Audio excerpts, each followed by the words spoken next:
it's all about you figuring out how to allow that alignment. You figuring out how to hold a frequency consistently enough that you own it, that you know it, that you are it, that you be it. To establish a point of attraction with enough consistency that you allow momentum. Do you get that? Enough consistency that you allow momentum. Because when you say, I want it, but there's no momentum. I would like that, but you see, it's been hard for me. I want that, but my life's been very difficult for a very long time. Let me tell you the ways in which it has been difficult. And we say, stop talking about the ways in which it has been difficult, because you're killing the momentum of the desire that you just gave birth to. You gave birth to it and didn't allow it to get going. You give birth to it and don't allow it to get going. But imagine if you give birth to it and allow it to get going. If you give birth to it and allow it to get going. If you identify a new desire and are general enough in your conversation. Esther draws it on a piece of paper, and she puts two small circles in the center, one that says what she's reaching for, and then at the end she makes a stronger statement of what she feels she's achieved, and then about 12 circles around the edge. So she makes her statement of intent and then says something that doesn't compromise what she's going for. In other words, if you're saying, I'm wanting to be financially abundant, and the reason that you're doing the focus wheel is because you are really trying to focus yourself into more abundance. You've already asked the universe for it, but you're not really feeling it, and so you're doing a focus wheel in order to focus yourself into more abundance. As you say, all the money I want is flowing to me, as that's not something that you believe, then that statement has a backfiring. Now you're practicing the wrong end of the stick. You're saying something you don't mean, and the universe is hearing what you mean. And so if you keep affirming under those conditions, you will reinforce how not enough money you feel. Does that make sense to you? Oh, Abraham, this is hard.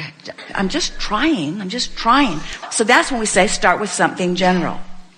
There is all manner of abundance around. Well, if you believe that, then you didn't contradict anything there. So you made a statement that allows you to still float on the high-flying disc or move in the direction of it. Abundance comes in lots of forms. We have abundance of sunshine. We have abundance of water. We have abundance. And don't say things you don't mean. If it's been cloudy for a month, don't say that.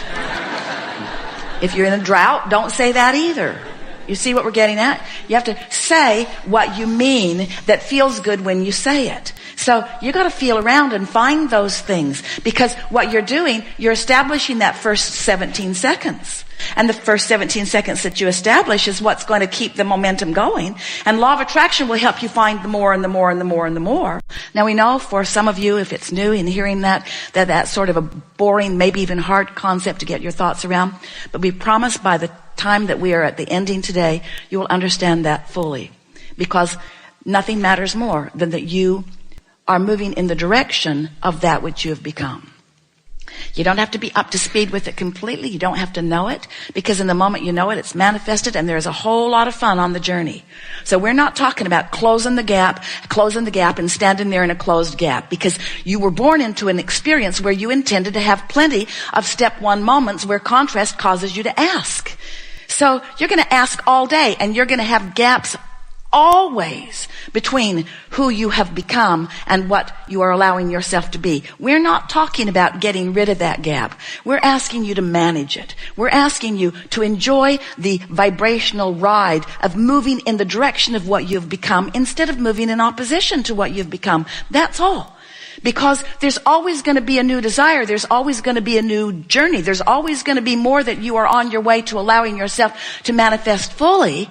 So we don't want you to be tentative and guarded about trying to control your thoughts. We want you to think clearly. We just want you to gently and often guide your thoughts in the direction of what feels good to you. Because when you guide your thoughts in the direction of what feels good to you, now you are on your path.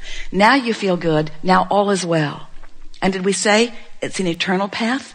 Did we say that it never ends? Did we say you never get it done and you can't get it wrong? Well, we want to say it's an eternal path. You never get it done, and you can't get it wrong either. You can't get it wrong. You can feel crappy. That's Esther's word. This says so much about so many things. You can feel bad, but you can't get it wrong because it's never done. Because in every one of those bad feeling moments, you're launching rockets and you've evolved to more. But what if you're on a path where you don't know this stuff or you're not applying it very well, and so you're launching a rocket and not keeping up with it, and so you don't feel so good. And so then you're moving through more contrast and launching another rocket and not keeping up with it, so you don't feel so good. Can you see how continuing to ask and not move in the direction of is what makes you feel uncomfortable? So stop it. So how do you know? How do you measure what you're doing vibrationally? Because you don't exactly have someone brought to one of the gatherings an electronic contraption that he thought everyone should buy and hook themselves up to. And we said, it's cumbersome. You don't need some outside meter telling you what you're doing vibrationally. The meter didn't even work. You've got this vibrational guidance system within you that is your emotions. So when you feel something like ease or clarity, that means that there is little or no resistance within you right now. You are not contradicting your own thought. So when you say, I want this, wouldn't it be nice to have such and such? And you just visualize being it or doing it or having it or living it. Wouldn't that be nice? And the idea of it just feels so good to you. And then you say, but, hardly anybody is doing that. You have just introduced unnecessary resistance to the equation. Why would you do that?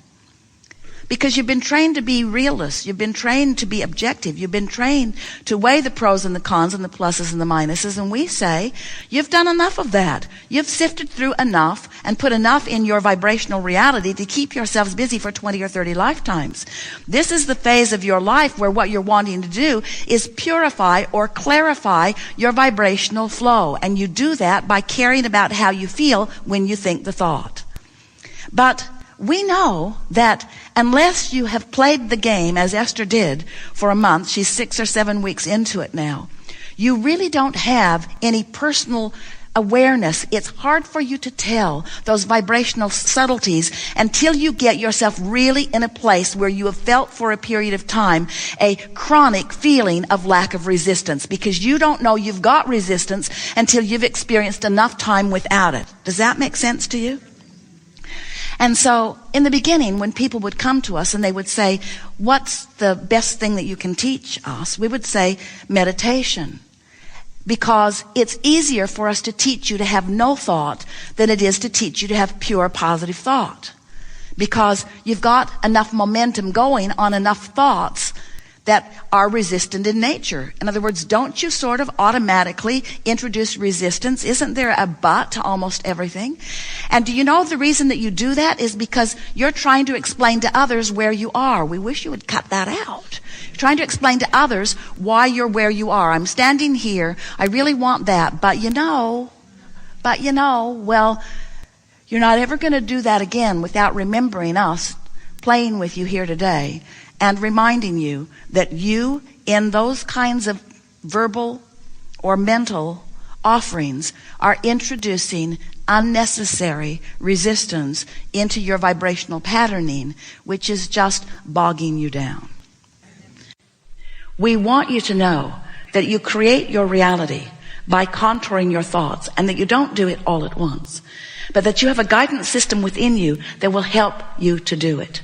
And you also have a very responsive universe all around you, giving evidence all day, every day, of what your vibrational frequency is.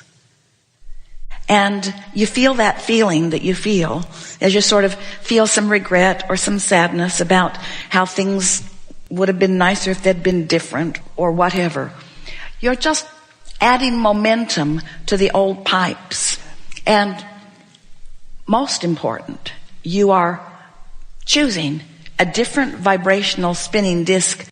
Esther had the dashboard cards made, and the first group of them were edited for space, and they said, things always work out for me. And Esther could feel the slight offness of that, because every time she's heard us say it, she's heard us say, things are always working out for me. Present tense. They are always. In this moment, they are working out. In this moment, they are working out. In this moment, they are working out. No matter what's happening and no matter what your perspective of what's happening is, things are working out. And as you practice that thought and come to own that, your concerns will be replaced with feelings of adventure, and your fears will be replaced with feelings of adventure and eagerness.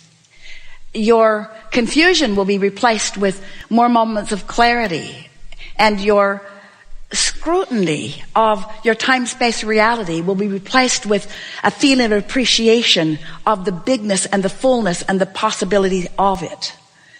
The vibrational acuity that you have embarked upon as a result of the hours that you've patiently listened to us rambling here today has put you on a bouncing off place that will bring evidence to you immediately.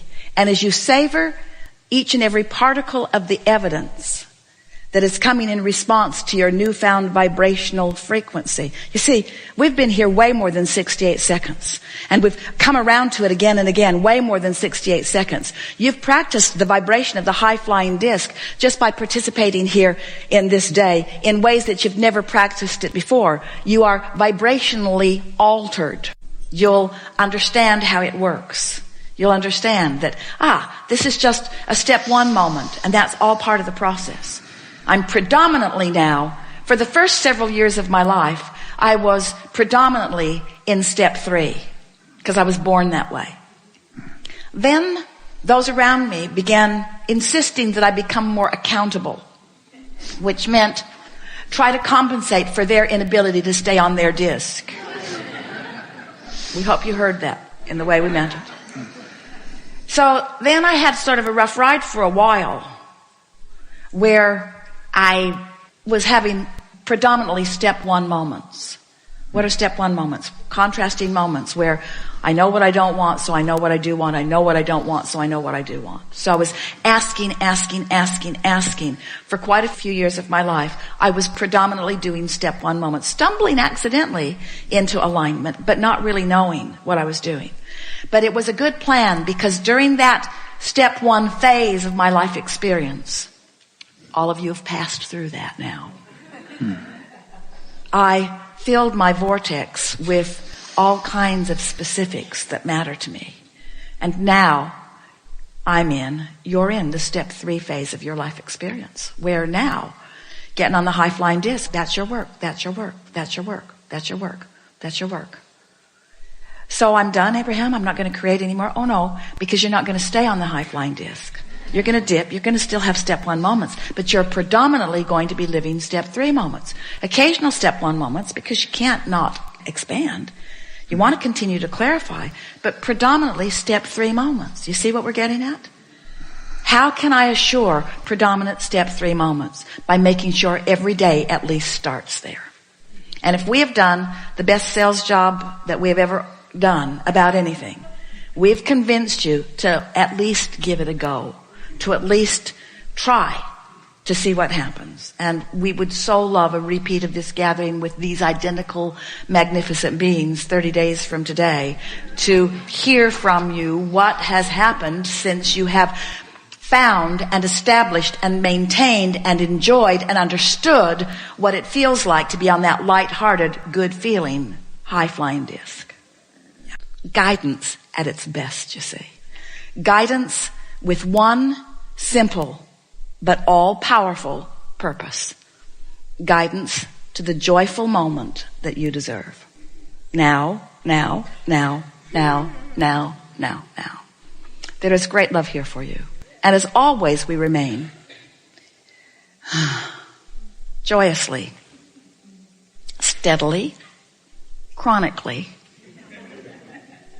on that high-flying disc, keeping the light on for you.